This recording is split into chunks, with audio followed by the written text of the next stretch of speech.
Morning everybody students. Polity का कोई नया टॉपिक पर देखते हैं। पिछला टॉपिक मैंने पढ़ा चुका हूँ चुनाव आयोग। चुनाव आयोग के संदर्भ में 2 वीडियो है, उसे आप देख सकते हैं। फिर सीएजी कैग भी मैं पढ़ा चुका हूँ। कैग का जो है गठन, अनुच्छेद, टोटल चीज बता चुका हूँ। इसके अलावा लोक सेवा आयोग के संदर्भ में भी मैं बता चुका हूँ कि भारत में लोक सेवा आयोग का जनक कौन है, और लोक सेवा आयोग का अनुच्छेद 308 से लेकर के 323 के बीच में भाग 14 के विषय में बता चुके हैं, तो उसे आप आराम से जाकर के देख सकते हैं। लोक सेवा आयोग 3 पहलुओं में बनाया गया है, फर्स्ट में, सेकंड में और थर्ड में, तीनों वीडियो डाल दिया गया है। आज कोई नया टॉपिक पढ़ाते हैं। एक तो देखिए, पॉलिटी में जब भी पढ़ेंगे तो राष्ट्रपति के संदर्भ में सबसे इंपॉर्टेंट है। किसी कोई एग्जाम देने जाइए, चाहे ऑब्जेक्टिव एग्जाम हो या सब्जेक्टिव एग्जाम हो, राष्ट्रपति के संदर्भ में हमेशा क्वेश्चन पूछा जाता है। राष्ट्रपति जो है ये भाग 5 का पार्ट है, और भाग 5 जो है संविधान का सबसे बड़ा भाग है। इसमें टोटल जो है कहा गया है कि जब आप पढ़ेंगे तो अनुच्छेद 52 से लेकर के 151 तक का है, और इसमें 8 टॉपिक पढ़ना होता है भाग 5 में। तो भाग 5 संविधान का सबसे मूल आधार है। यदि आप भाग 5 को अच्छा से समझ लेंगे तो सभी चीजें आप पॉलिटी में 40% या 50% का कंसेप्ट क्लियर हो जाएगा। इसलिए मैं बता रहा हूं कि भाग 5 में जो है, जो यदि आप केंद्र में राष्ट्रपति पढ़ेंगे तो राज्य में राज्यपाल के संदर्भ में क्वेश्चन पूछा जाता है। यदि केंद्र में आप पढ़ते हैं महान्यायवादी तो राज्य में महाधिवक्ता के संदर्भ में होता है। केंद्र में यदि आप पढ़ते हैं प्रधानमंत्री तो राज्य के संदर्भ में जो है सीएम को पढ़ते हैं। केंद्र के संसद में आप संसद पढ़ रहे हैं तो राज्य के संदर्भ में आप विधानमंडल पढ़ेंगे। यदि केंद्र में सुप्रीम कोर्ट पढ़ रहे हैं तो राज्य में आप हाई कोर्ट पढ़ेंगे। तो इसीलिए ये बहुत ही इंपॉर्टेंट है भाग 5, और भाग 5 ही आज शुरू करेंगे। भाग 5 में टॉपिक, और भाग 5 में कौन कौन सा टॉपिक पढ़ना है। संविधान में टोटल 22 भाग है। 22 भाग में से 5 भाग जो है सबसे बड़ा है, और इसमें 8 टॉपिक है, और सभी टॉपिक इंपॉर्टेंट है। जहां से कोई भी एग्जाम दीजिए, चाहे वो सिविल सर्विसेज का पेपर हो, चाहे वो आपको है ऑब्जेक्टिव पेपर हो, एसएससी का पेपर हो, दिल्ली पुलिस हो, रेलवे हो, कोई भी एग्जाम दीजिएगा तो क्वेश्चन अक्सर यहाँ से पूछा जाता है। इसीलिए पहले भाग 5 में कौन कौन सा टॉपिक है उस टॉपिक का डिटेल हम लोग लिखेंगे। और पहला टॉपिक जो हम लोग पढ़ेंगे उसमें राष्ट्रपति के संदर्भ में जो पढ़ेंगे उसमें अनुच्छेद 52 से लेकर के 62 के बीच में राष्ट्रपति को कम से कम 7 से 8 शक्तियां दी गई है, अधिकार दिया गया है। प्रत्येक शक्ति अधिकार को अलग अलग चर्चा करेंगे। कार्यपालिका शक्ति क्या है, विधायी शक्ति क्या है, वित्तीय शक्ति क्या है, न्यायिक शक्ति क्या है। इसके अलावा अनुच्छेद 52 से लेकर के 62 के बीच में मैं राष्ट्रपति को अनुच्छेद याद करने का शॉर्ट ट्रिक भी बता देंगे आपको। यदि आप एक लाइन याद रखेंगे तो उससे राष्ट्रपति का टोटल अनुच्छेद भी याद हो जाएगा। तो पहले तो लिखते हैं भाग 5। भाग 5 में कौन कौन सा टॉपिक है वो पढ़ने के लिए।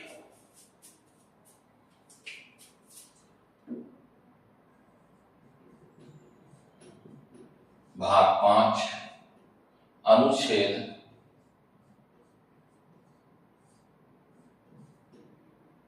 52 से लेकर 151 तक है, और इस अनुच्छेद में 8 जो है 52 से 151 के बीच में 8 टॉपिक है, और ये 8 टॉपिक बहुत ही इंपॉर्टेंट है। आप इतना याद रखिएगा, संविधान का यह सबसे बड़ा भाग है।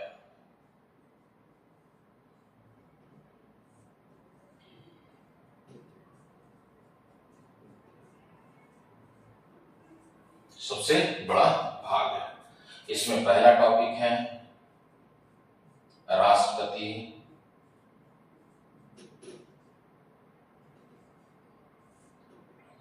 अनुच्छेद 52 से 62 के बीच में है। दूसरा टॉपिक है उपराष्ट्रपति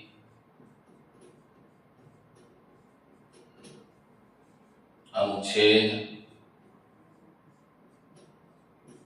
63 से 73। तीसरा टॉपिक, संघ का मंत्रिपरिषद,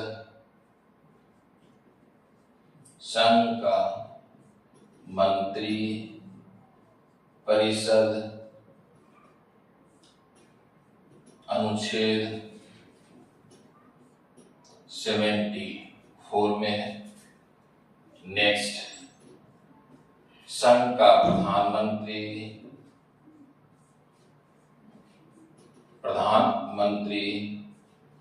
अनुच्छेद 75। इसमें 6 क्लाउज है। 75 clause 1, clause 2, clause 3, clause 4, clause 5, clause 6 है और सभी क्लाउज के विषय में चर्चा करेंगे। जब आप 75 पढ़िएगा, 75 में ए है और बी भी उल्लेख किया गया है, उसके विषय में भी बताएंगे। बहुत बारीकी चीजें यहाँ पे ध्यान रखना है। तो पहले तो अनुच्छेद जो है उसे नोट करते हैं। 75 में 6 क्लाउज है।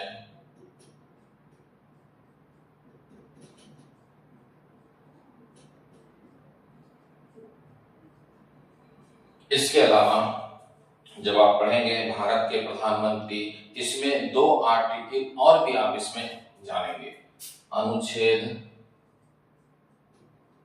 77 और अनुच्छेद 78, ये बहुत ही इंपॉर्टेंट आर्टिकल है। इस पर बताएंगे आपको। ये बहुत सारे एग्जाम में क्वेश्चन पूछा जाता है, 77 में क्या है, 78 में क्या है। जैसे 77 में है कि भारत सरकार का सभी कार्य राष्ट्रपति के नाम से संचालित किया जाएगा, वो 77 में कहा गया है। जब आप पढ़ेंगे अनुच्छेद 78 पढ़ेंगे तो 78 में कहा गया कि भारत के प्रधानमंत्री राष्ट्र के विकास के लिए जो भी कार्य करेंगे इसकी सूचना राष्ट्रपति को देंगे। इसके विषय में एक शॉर्ट ट्रिक भी बताएंगे आपको कि शॉर्ट ट्रिक से कैसे आप इसको याद रखेंगे। और ये कंसेप्ट इसलिए मैं बता रहा हूँ कि यदि आपको केंद्र का कंसेप्ट क्लियर हो गया तो राज्य में ऑटोमेटिक हो जाएगा। राज्य में भी समान कंसेप्ट इस पर काम करेंगे, तो आप इसे याद रखिएगा। 77 में क्या कहा मैंने कि भारत सरकार का सभी कार्य राष्ट्रपति के नाम से संचालित किया जाता है।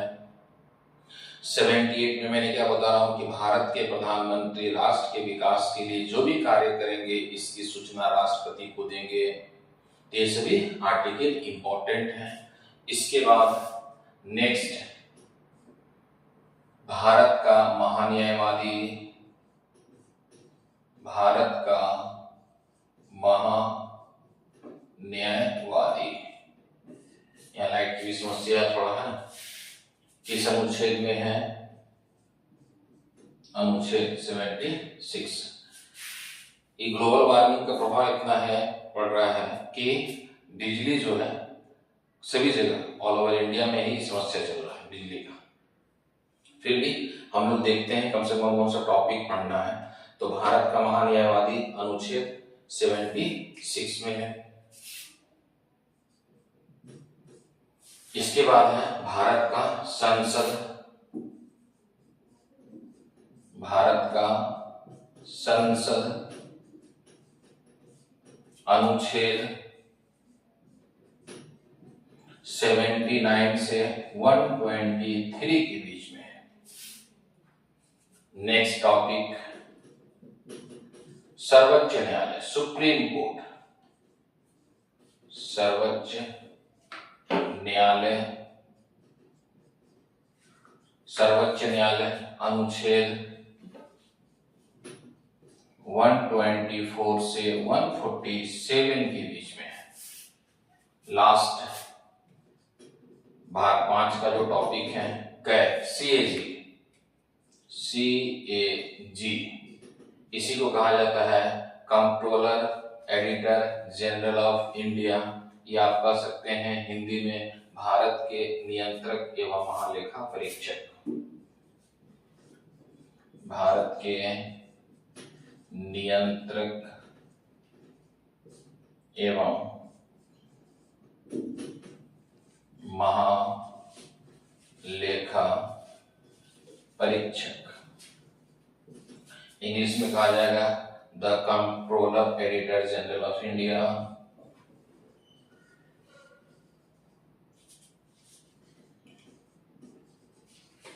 Controller editor general of India. तो भाग 5 में हम लोग ये 8 टॉपिक पढ़ेंगे और ये 8 टॉपिक बहुत ही इंपॉर्टेंट है। भाग 5 22 भाग में सबसे बड़ा भाग है 5 और ये 8 टॉपिक है। केंद्र में जैसे आप पढ़ेंगे राष्ट्रपति, तो राज्य में हो जाएगा राज्यपाल। केंद्र में पढ़ेंगे आप संघ का मंत्री परिषद, तो राज्य में हो जाएगा राज्य का मंत्री परिषद। केंद्र में यदि आप पढ़ेंगे भारत का प्रधानमंत्री, तो राज्य में हो जाएगा राज्य का मुख्यमंत्री। केंद्र में यदि आप पढ़ते हैं भारत का महान्यायवादी, तो राज्य में हो जाएगा राज्य का महाधिवक्ता। भारत नेक्स्ट टॉपिक, यदि केंद्र में आप पढ़ते हैं भारत का संसद, तो राज्य में हो जाएगा राज्य का विधानमंडल। केंद्र में यदि आप पढ़ते हैं सुप्रीम कोर्ट, तो राज्य में हो जाएगा उच्च न्यायालय या हाई कोर्ट। और एक टॉपिक है जो कैग से संबंधित है। तो ये 8 टॉपिक पढ़ना है और 8 टॉपिक को ही पहला टॉपिक जो है, इसमें मैं आपको शॉर्ट ट्रिक भी बता दूंगा कि केंद्र यदि आपको पता है तो राज्य का कैसे अनुच्छेद निकलेगा। इस टॉपिक के विषय में कुछ एग्जाम्पल देके समझा देंगे कि भारत का महान्यायवादी यदि 76 में है तो राज्य का महाधिवक्ता कितना जोड़ने पर राज्य का महाधिवक्ता निकल जाएगा। यदि 79 में भारत का संसद है तो इसमें कितना जोड़ेंगे कि राज्य का विधानमंडल निकल जाएगा। यदि आप इसमें देखिएगा प्रधानमंत्री है, इसमें कितना अनुच्छेद जोड़ेंगे, कितना जोड़ेंगे कि यह राज्य का मुख्यमंत्री हो जाएगा। इस पर मैं शॉर्ट ट्रिक भी बताऊंगा जो है, इसको एक एक करके टॉपिक को देखते हैं।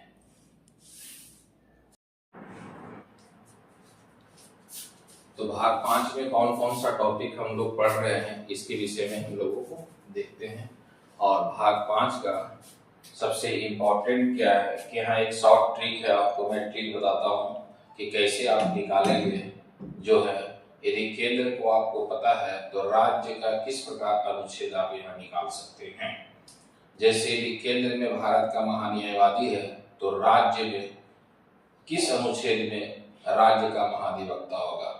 यदि केंद्र में भारत के राष्ट्रपति का क्षमादान है तो राज्य में क्षमादान निकालना हो राज्यपाल का, तो कितना उसमें जोड़ेंगे तो वह अनुच्छेद आ जाएगा। इस पर कुछ मैं एग्जांपल दे करके आपको समझा भी दूंगा और यह बहुत ही इजी ट्रिक है। इस ट्रिक पर आप काम करेंगे तो कम से कम 100 अनुच्छेद आपको जरूर याद हो जाएगा इस टॉपिक से रिलेटेड। और यदि आपको 100 आर्टिकल याद है तो आप कोई भी एग्जाम दीजिएगा, कंसेप्ट क्लियर होगा। कहने का मतलब यह हुआ कि यदि आपको अनुच्छेद याद है तो पॉलिटी बहुत ही इजी है। और वो इजी कहने का मतलब है कि कंसेप्ट तो आपको बनाना ही पड़ेगा। कंसेप्ट के लिए क्या करना है कि आपको कम से कम पढ़ना होगा। जैसे एनसीईआरटी का बुक, यदि आप सिविल में मेंस लिख रहे हैं, यदि आरएस का मेंस लिख रहे हैं, यूपी पीसीएस का मेंस लिख रहे हैं, बिहार का मेंस लिख रहे हैं, तो उसमें कम से कम आपको एनसीईआरटी बुक पर पकड़ होना चाहिए। और एनसीईआरटी भी कौन, तो 6 क्लास से 12th क्लास का एनसीईआरटी, जिसमें ओल्ड वाला एनसीईआरटी आप पढ़ें। ओल्ड वाले एनसीईआरटी सबसे बेस्ट है और उसमें काफी अच्छा कंसेप्ट दिया हुआ है और उसमें सभी कंसेप्ट क्लियर भी हो जाता है जो इम्पोर्टेंट। तो हम लोग कुछ आर्टिकल का शॉर्ट ट्रिक देखते हैं और वो शॉर्ट ट्रिक आपको में काफी अनुच्छेद याद करने में सुविधा होगा, इसीलिए ये इम्पोर्टेंट है शॉर्ट ट्रिक। और शॉर्ट ट्रिक से जुड़ा हुआ इम्पोर्टेंट है। इस तरह आप इसका जो टॉपिक हम लोग पढ़ेंगे इसका स्क्रीनशॉट आप आराम से ले सकते हैं, है ना। ये टॉपिक पढ़ेंगे और ये टॉपिक काफी बड़ा है। राष्ट्रपति पढ़ेंगे तो राष्ट्रपति में बहुत सारा जुड़ा हुआ है, उपराष्ट्रपति, संघ का मंत्री परिषद, प्रधानमंत्री, ये सभी बड़े बड़े टॉपिक हैं और इसको समझते हुए भी चलेंगे इस टॉपिक में क्या क्या बारीकियां है। जैसे जब पढ़ेंगे राष्ट्रपति तो राष्ट्रपति के एक अनुच्छेद का शॉर्ट ट्रिक बता देंगे। राष्ट्रपति का 2 चीजें इंपॉर्टेंट है, चुनाव संबंधी समस्या होता है समझने में और दूसरा समस्या होता है महाभियोग, उसको भी क्लियर करके बताएंगे।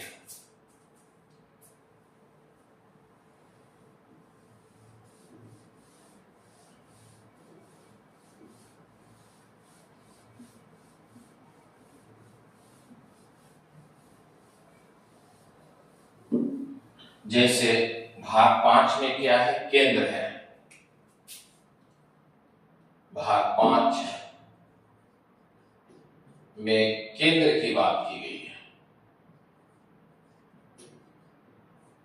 और भाग 6 में राज्य की बात की गई है। राज्य की बात की गई है। तो यदि आप केंद्र को समझ जाएंगे तो राज्य भी आप ऑटोमेटिक समझ जाएंगे। इसलिए क्योंकि केंद्र और राज्य का कंसेप्ट लगभग समान ही है। इसके साथ साथ देखिएगा कि केंद्र में यदि आप अनुच्छेद 72 से लेकर के 111 तक आपको पता है कि 72 में क्या है, 73 में क्या है, 74 में क्या है, 75 में क्या है, तो केंद्र में यदि आपको पता है तो राज्य का आप ऑटोमेटिक निकाल लेंगे।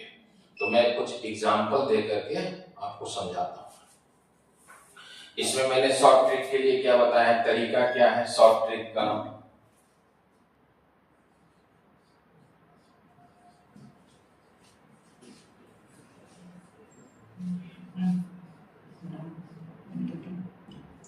शॉर्ट ट्रिक का मैंने तरीका क्या बताया आपको कि 72 से 111 तक यदि आपको आर्टिकल केंद्र का पता है, केंद्र का पता है और आपको राज्य का पता नहीं है और राज्य का आप निकालना चाहते हैं, तो उसमें आपको कुछ नहीं करना है, राज्य ऑटोमेटिक निकल जाएगा। आप इसमें 89 जोड़ दीजिए। क्या जोड़ना है, 89 जोड़ना है। जब आप 89 जोड़ देंगे तो ये राज्य का निकल जाएगा। 72 अनुच्छेद से 111 तक यदि आपको केंद्र का अनुच्छेद याद है और यदि आपको पता करना है राज्य का, तो आप इसमें 89 जोड़ दीजिए। 89 जब आप जोड़ देंगे तो वह निकल जाएगा राज्य का। अब कुछ एग्जाम्पल देके समझाते हैं। जैसे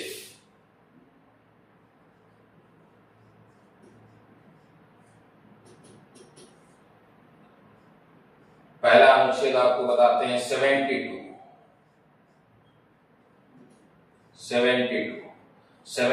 में क्या है, राष्ट्रपति के क्षमादान का उल्लेख मिलता है। राष्ट्रपति के क्षमादान का उल्लेख मिलता है।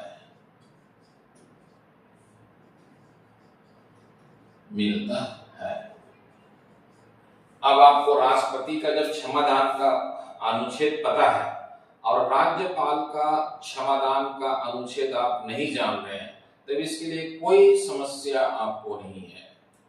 केवल आपको करना क्या है कि अनुच्छेद 72 में आपको 89 ऐड करना है।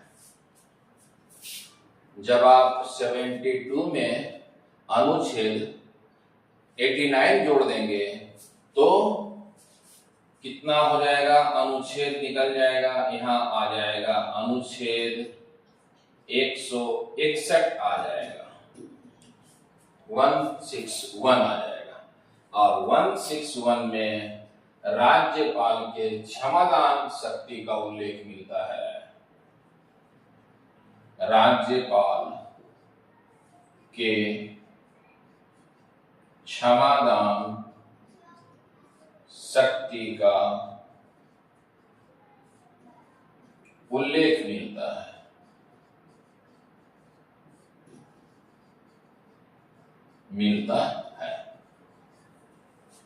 हाँ, एक यहाँ एक्सेप्शन है, अपवाद है कि राष्ट्रपति को क्षमादान में कुछ एक्स्ट्रा पावर दिया गया है। जैसे कि यदि सुप्रीम कोर्ट सर्वोच्च न्यायालय भारत के किसी नागरिक को फांसी की सजा का आदेश देता है, कोई भी नागरिक है, सुप्रीम कोर्ट उसको फांसी की सजा का आदेश देता है, तो उस फांसी की सजा को माफ करने का अधिकार केवल राष्ट्रपति के पास है। और यह जो है बहुत ही इंपॉर्टेंट है, पहला पॉइंट। दूसरा पॉइंट, और यह जो है फांसी की सजा को माफ करने का अधिकार राज्यपाल के पास नहीं है। दूसरा पॉइंट, जैसे कोई सैनिक अधिकारी है और सैनिक अधिकारी को मार्शल कोर्ट का आदेश दिया गया है, किसी कारण से किसी सैनिक अधिकारी को कोर्ट मार्शल का आदेश दिया गया हो, तो उस कोर्ट मार्शल के आदेश को समाप्त करने का अधिकार केवल और केवल राष्ट्रपति के पास है। यह अधिकार राज्यपाल के पास नहीं है। जबकि अन्य मामले में राष्ट्रपति और राज्यपाल की क्षमादान शक्ति लगभग समान है। तो हम लोग इसको देखेंगे, राष्ट्रपति का 5 क्षमादान में है उल्लेख, उसको राष्ट्रपति और राज्यपाल का दोनों कंपेयर करके पढ़ेंगे। ये तो मैं बता रहा हूं आपको शॉर्ट ट्रिक जो याद करने का। अच्छा, इसमें एक चीज और भी याद रखिएगा, क्षमादान शक्ति किस देश से लिया गया है? तो क्षमादान शक्ति जो है यह ब्रिटेन के संविधान से लिया गया है। और ब्रिटेन के संविधान से क्षमादान शक्ति लेकर के अभी 2 व्यक्तियों को दिया गया है, केंद्र में राष्ट्रपति और राज्य में राज्यपाल को। तो आप इसमें आर्टिकल याद करने के लिए मैंने बता दिया कि यदि आपको राष्ट्रपति का आर्टिकल याद है, अब इसमें आप 89 ऐड करेंगे तो यह निकल जाएगा 161, और 161 में क्या दिया गया है? राज्यपाल के क्षमादान शक्ति का उल्लेख है।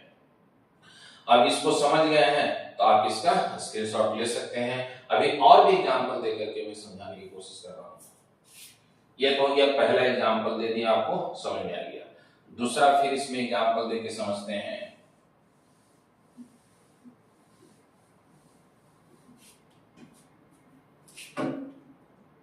जैसे अनुच्छेद 74 में संघ के मंत्रिपरिषद का उल्लेख मिलता है। संघ के मंत्रिपरिषद का उल्लेख मिलता है।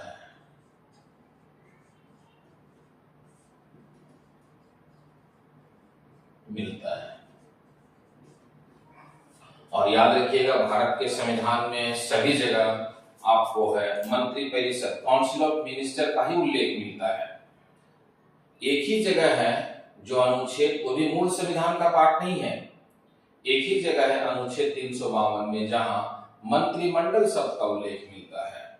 लेकिन इस मंत्रिमंडल शब्द को भी 44वें अमेंडमेंट से 1978 में रखा गया है। 44वां अमेंडमेंट जब किया गया तो उसमें मंत्रिमंडल शब्द को पहली बार रखा गया अनुच्छेद 352 में। और आपको पता है कि अनुच्छेद 352 में क्या उल्लेख है? राष्ट्रीय संकट। अब राष्ट्रीय संकट जब राष्ट्रपति पढ़ेंगे तो उसमें बताएंगे राष्ट्रीय संकट किस प्रकार लगाया जा सकता है, राष्ट्रीय संकट का क्या प्रावधान है। और यह इमरजेंसी का, इमरजेंसी में 3 प्रकार का है, एक है राष्ट्रीय संकट, दूसरा है राष्ट्रपति शासन प्रणाली और तीसरा है वित्तीय संकट। तो इसको हम लोग राष्ट्रपति की आपातकालीन शक्ति में पढ़ेंगे, इमरजेंसी पावर ऑफ प्रेसिडेंट, उसमें देखेंगे। और इमरजेंसी पावर जो है वह जर्मनी के संविधान से लिया गया है। तो यह याद रखिएगा, सभी जगह आपको संविधान में क्या मिलेगा? मंत्री परिषद, काउंसिल ऑफ मिनिस्टर का उल्लेख मिलेगा। केवल एक ही जगह है कैबिनेट शब्द का उल्लेख मिलेगा, और वो भी मूल संविधान का वो भाग नहीं रहा है, बल्कि 44वें अमेंडमेंट 1978 में भारत के प्रधानमंत्री मोरारजी देसाई ने इसे ऐड किए हैं। तो उसमें है मंत्रिमंडल शब्द रखा गया है।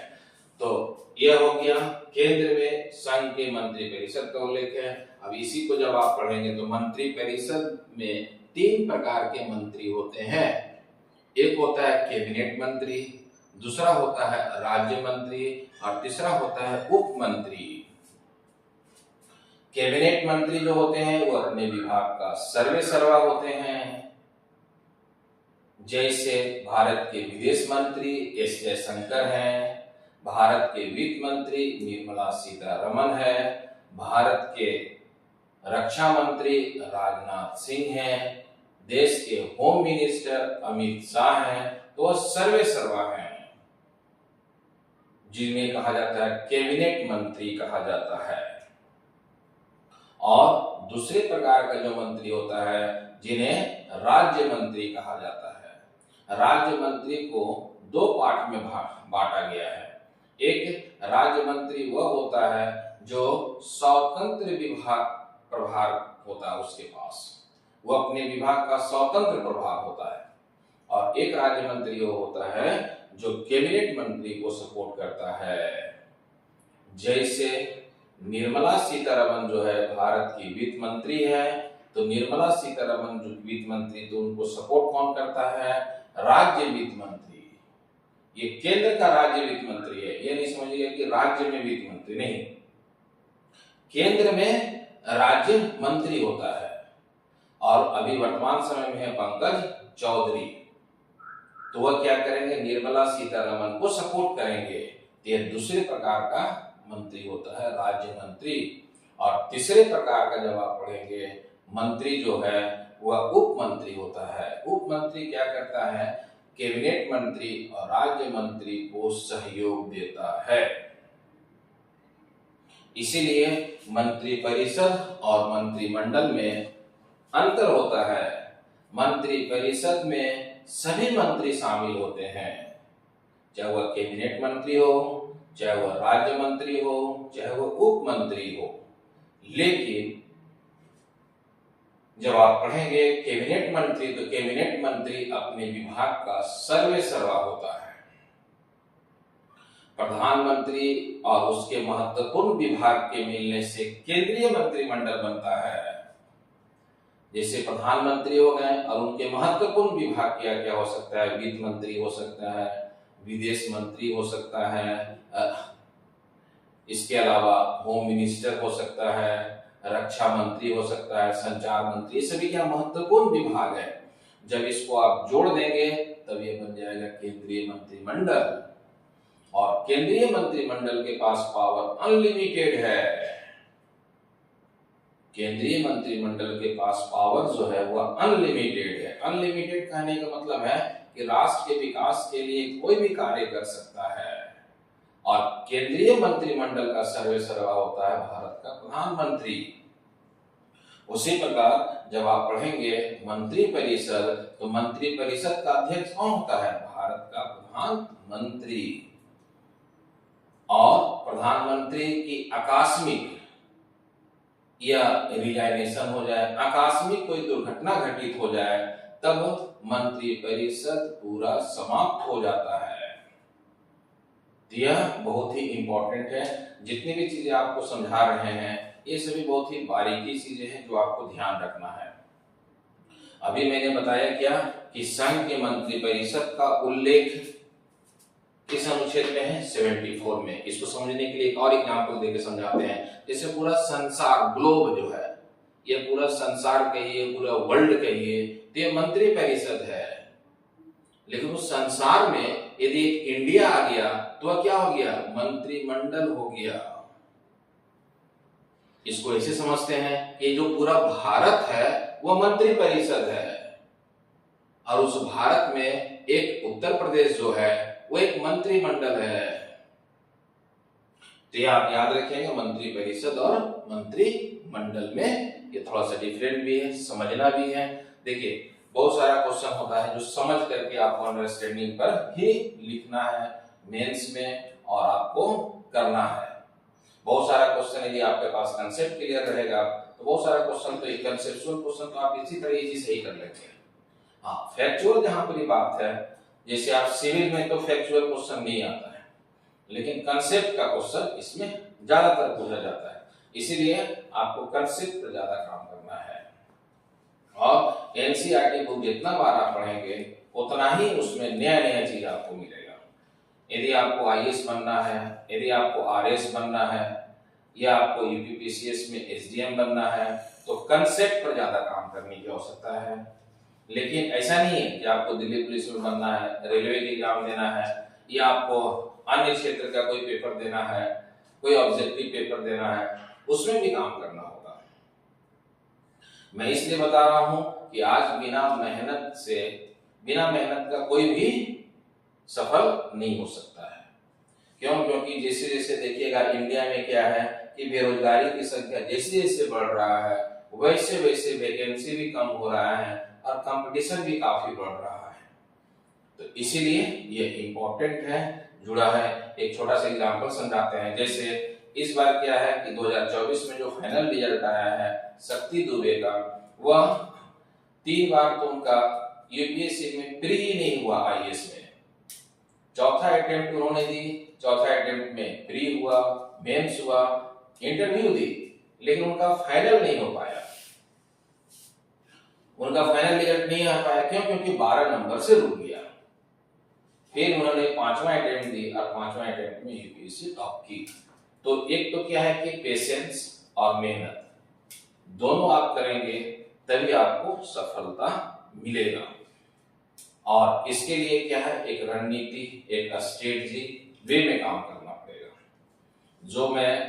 जो होगा आपको मैं बताता चलूंगा कि क्या करना है, किस तरह करना है, आर्टिकल याद करने का तरीका क्या है, कहाँ कंसेप्चुअल पार्ट आपको याद करना है, कहाँ आपको फैक्चुअल पार्ट याद करना है, उसी के विषय में चर्चा कर भी रहे हैं। हम लोगों ने अनुच्छेद 74 में देखे। अनुच्छेद 74 में क्या देखें कि संघ के मंत्री परिषद का उल्लेख मिलता है। अब ये संघ के मंत्री परिषद का उल्लेख जब आप पढ़ेंगे तो 74 में है। अब आपको राज्य के विषय में पता ही नहीं है किस राज्य में राज्य के मंत्री परिषद का उल्लेख है, तो इसके लिए आपको परेशान होने की आवश्यकता नहीं है, इसके आपके लिए हड़बड़ाने की आवश्यकता है। बल्कि आप कुछ मत कीजिए, केवल आप इसमें 89 ऐड कर दीजिए। जैसे ही आप 89 इसमें ऐड करेंगे यह हो जाएगा अनुच्छेद 163 हो जाएगा। और इस अनुच्छेद 163 में राज्य के मंत्री परिषद का उल्लेख मिलता है।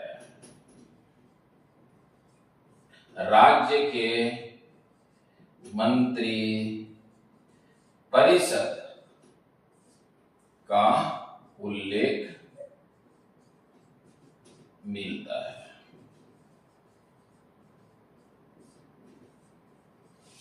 इसका अर्थ यह हुआ कि यदि आपने एक आर्टिकल याद कर लिया और उसमें आपको 2 आर्टिकल याद हो जाएगा, उसमें केवल ऐड क्या करना है 89। लेकिन 89 सभी जगह ऐड नहीं करना है।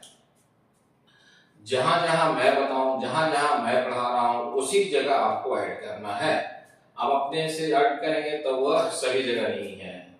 हाँ, लेकिन इतना जरूर है कि लगभग में 80% जो है, जो आर्टिकल मैं बता रहा हूं 72 से 111 में सभी आर्टिकल आ जाएगा। अब इस पर चर्चा भी करेंगे, कुछ और भी तरीका बताएंगे आपको अनुच्छेद के संदर्भ में।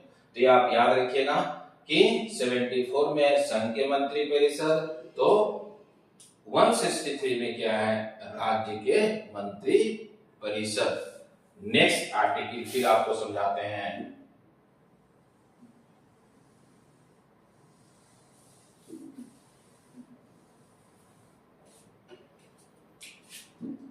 तीसरा एग्जाम्पल देके समझा रहे हैं।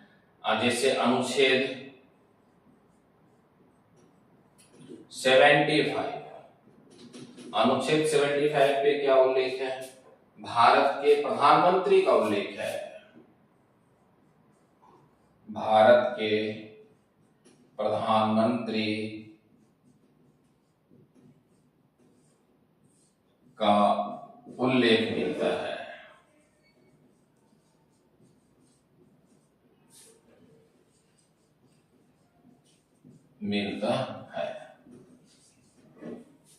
भारत के प्रधानमंत्री का उल्लेख मिलता है। अब आपको राज्य का पता नहीं कि राज्य का मुख्यमंत्री किस अनुच्छेद में है, तो इसके लिए परेशान होने की आवश्यकता नहीं है। आप इसमें क्या करिए, 89 ऐड कर दीजिए। जब आप 89 इसको ऐड कर देंगे तो यह क्या हो जाएगा, अनुच्छेद 164 हो जाएगा। और जब यह 164 होगा तो इसमें क्या उल्लेख है, राज्य के मुख्यमंत्री का, राज्य के मुख्यमंत्री का उल्लेख मिलता है।